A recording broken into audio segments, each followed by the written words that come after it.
Good morning. This is day 108 of making little videos describe a day or thought in the life of Schizophrenic Dominic. I experienced schizophrenia, but I don't believe I am diseased or crazy. I believe it is a reality to be experienced. And in day 17 of these videos, I describe why I call myself a schizophrenic rather than targeted individual. In day 45, I give an explanation and a 3-minute intro about why I make these videos. Then there's the rest of the video in 45. I've written a book on medium.com titled Unveiling the Schizophrenic Tradition. It's about done. It needs to be edited. Hope I would like to publish it in a print form sometime in the future.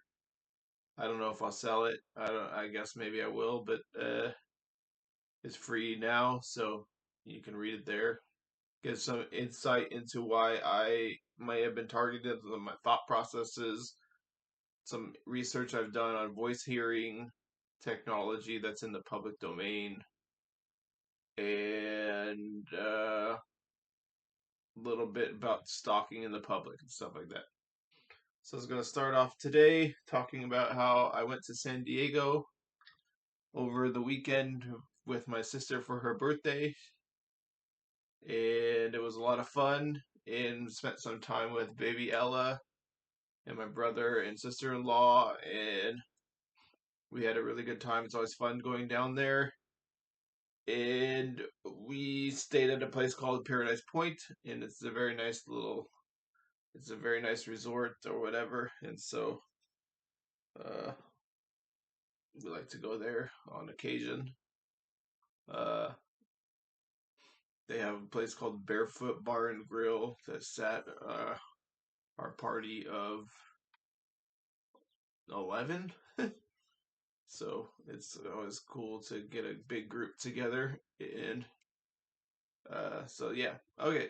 So well, we went on a boat. Actually, that's what I was going to talk about. We went on a boat. My mom captained a boat by this group called Duffy Group or whatever. And we went around the Mission Bay Harbor on the boat, and it got a little dicey when we were going by sailboats and stuff like that. And I remember that being a little bit scary, but it went pretty well. There was like kind of students on the sailboats, and they took over the whole thing. So you had no choice but to go through them, and it was a little bit scary hitting through them, but we did. My mom captained very well, and then later, as we're going underneath this bridge to go back to the dock where we took the boat out, there was a police boat kind of creeping up on us behind us. And then the moment it got to us, it turns on its sirens and it takes off all fast. And it created this huge wake.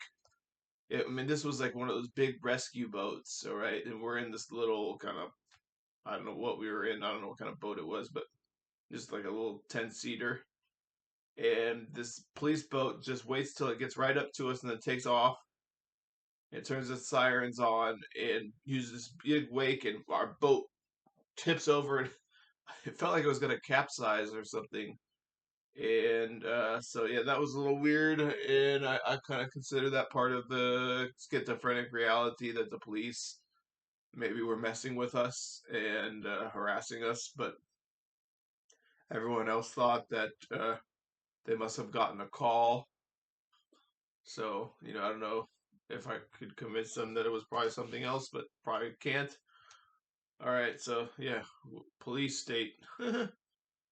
Okay, so it could have been really dangerous because my niece and my brother-in-law were sitting around the back of the boat, kind of just out on the deck. So I mean, they could have got tipped over and out of the boat or whatever. So it was kind of scary. All right, yeah. So I was gonna go ahead and get into some topics today, and first thing I was gonna say is that Joe Biden has gotten cancer, and so good luck to him with this cancer. I hope he can beat it, and anybody that gets cancer, I hope they beat it.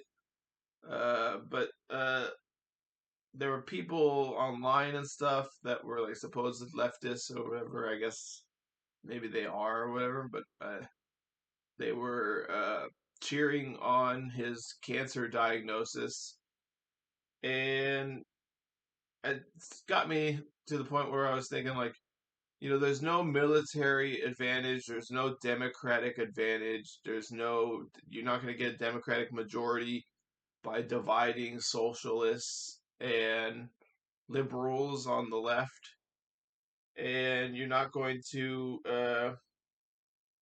you have to ask yourself who benefits from those divides rather than having a coalition uh, and common ground between those groups on the left in a democratic society like the United States. And when you get to that point, then you have to say, like, it's probably most likely a right wing op that divides those segments of the population and politically. And, there's ideological differences. So some of that is just like some of that is just drawing different conclusions. And so there's a competition between the groups or whatever. So some of it is legitimate, but a lot of it I think is orchestrated. And when you're getting to the point where you're cheering like former president's cancer diagnosis, then probably you want to divide that group. And like I say, there's no military advantage to dividing the group. There's no democratic advantage. So you have to really ask yourself, be wary and be careful, be wary of those people that are pushing those divides. That doesn't mean you don't address differences between you, like, and just create distinctions between this is what I believe, that's what they believe, and but cheering someone's cancer diagnosis is that's just trying to divide people, and so yeah. Uh, all right, and my other thing I was going to talk about is living away from family in today's society when you're trying to live on your own, unless you have enough money to live in an apartment by yourself. Even that is kind of like a scam because you are paying out the nose to live by yourself or whatever. But like uh, living with other people, whatever, like you never know who you're gonna get as your roommate. And I've had good roommates. I've had terrible roommates, or not terrible, but you know, roommates that I was pretty sure were working for the government and part of a psychological operations or psychological warfare unit. And uh, I don't know what to tell you, but you never in today's day and age, you don't know if the people you're rooming with are political operatives or if they're psychological warfare agents, and they're gonna try to drive you crazy and stuff like that. And so uh I like to that's why I came home to live with my family after working at the AmeriCorps thing, and it was kind of crazy over there. And I decided I was gonna save money and travel when I got back here, but then I got hit with the voices and the gang stalking and the harassment and stuff like that. And so it kind of derailed those plans for me to save money and travel and stuff like that. I did get to travel with my parents, but it was mostly saving up a little bit of money through disability and with them and paying and stuff. So now I hope I could go back to work and I can start paying for their help them, but they don't like me to talk about that. Anyways, so yeah, you never know who you're rooming with, and it could be some sort of psychological operative or political warfare agent trying to drive you crazy or send you down the path of criminal justice removal from society or something like that. And so you got to be careful about that thing. And that's why, like, if you live with your family, you know who you're living with, and you're not paying through the nose necessarily. You could, give your family a little bit of rent or something like that if they take the rent. And so, yeah. Uh, but at the same time, you could potentially live with a really great person and then you form like lifelong bonds with. So there is potential for that, I guess, when you live on your own. But it's kind of a crapshoot, and then you could also live with like somebody who's just totally insane, who's just crazy on their own merits, and they're not working for anybody, trying to drive you crazy. They just are that way. So I don't know. I don't think I want to live with anybody else anymore in my life other than my family. And so that's what I was just saying. So uh, in some respects, when you have this political warfare going on, it's like a scam and stuff. So that's what I was going to say that. In my Clanlands book, it's talking about customs and differences and trying to imprint your customs and differences on other people. And in that case, it was talking about a Maori chief talking to a head of European settlers, and they were saying European settlers were shocked that they were practicing cannibalism on the Maori side, and I'm according to the book. And so the Maori guy chief said, you shoot and hang people, and you flog and hang people, and we shoot and eat them. And to me, I guess today's day and age, we both look back on that and say that was insane, and hopefully we keep it that way. Hopefully we keep saying that that's insane and we don't regress. I saw something the other day that said there's no such thing as progressives and conservatives. There's just progressives and regressives.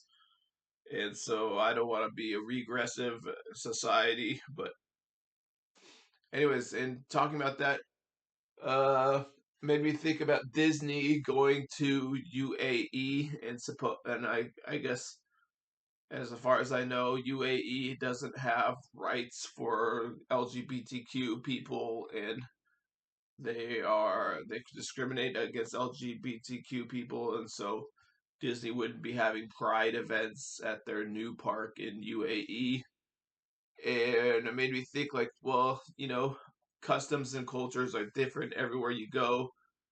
And it reminded me of my thought process back in college when I wrote that paper and said that the Enlightenment had a form of evangelism, and the United States government has a form of evangelism where it wants to spread democracy all over the world. If you read Thomas Jefferson's writings, and the Enlightenment that comes from the Enlightenment has an evangelist form of it, part of it, and so that's kind of why we come into conflict with people around the world a lot of times.